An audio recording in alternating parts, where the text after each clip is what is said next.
In episode 4 of 100 Goats, the 100 greatest people and events of all time you should know to be a culturally literate person, we'll cover Socrates, a radical's radical and arguably among the first celebrities of Western civilization who wasn't a monarch. 2,500 years ago, everyone in ancient Athens knew who Socrates was, and not everyone liked him, largely because he took pleasure in publicly pointing out how ignorant people were, even though he considered himself ignorant too, just likely less ignorant than most. Socrates was satirized more than once by contemporaries in the popular culture. Aristophanes, a renowned dramatist, lampooned Socrates in a play, and this was just part of the slander that led to charges being brought against him. That's how radical he was, that Greece brought him up on charges that were punishable by death. The first one? Refusing to acknowledge the state's recognized gods. Yep, Zeus, Athena, Apollo, and the rest. Rejecting these gods publicly back then was a really big deal. But, as Victor Hugo said, you can stop an army, but you can't stop an idea whose time has come. And the second charge? Corrupting the youth. Something for which illustrious people from Oscar Wilde, Little Richard, Elvis, and the Beatles have all been accused. As the original gangster of Western moral philosophy and the ethical tradition of thought, he thought a lot about good and bad, right and wrong, the truth versus bullshit, and about what people should do when faced with such matters.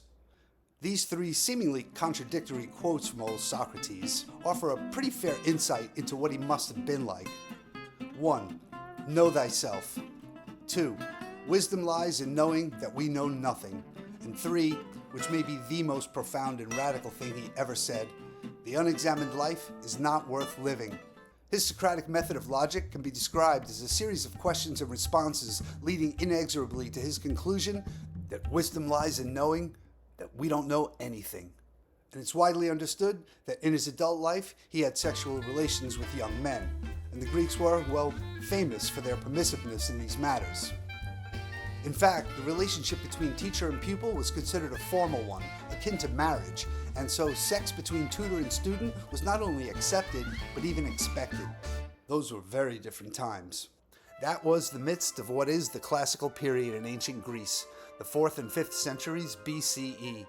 And what the Greeks accomplished and contributed to Western civilization by way of philosophy, democracy, science, mathematics, architecture, poetry, and theater is an unparalleled legacy whose influence cannot be overestimated. So how did it turn out for the first ninja of Western philosophy?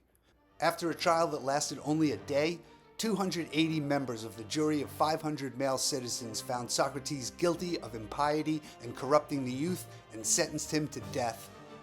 He accepted the decision gracefully, refusing to give his peers the pleasure of seeing him beg for his life, instead warning Athenians they would regret their actions and miss the loss to their city his death would bring. And he was right, as his student Plato saw fit to keep the fire of Socrates burning for all the ages.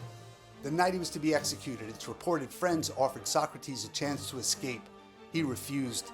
He'd already been given the opportunity by the state to live in exile. He'd declined that too. So he chose to drink the poisoned hemlock, dying with his integrity and his legacy forever intact. It sounds like he was about as stubborn as they come, or really committed to leading a virtuous life. Either way, he is simply one of the baddest badasses to ever influence how we think. Just for the record, Socrates did wed twice, had 3 sons, and this to say about marriage. By all means marry. If you get a good wife, you'll become happy. If you get a bad one, you'll become a philosopher. See you on the next episode of 100 Goats.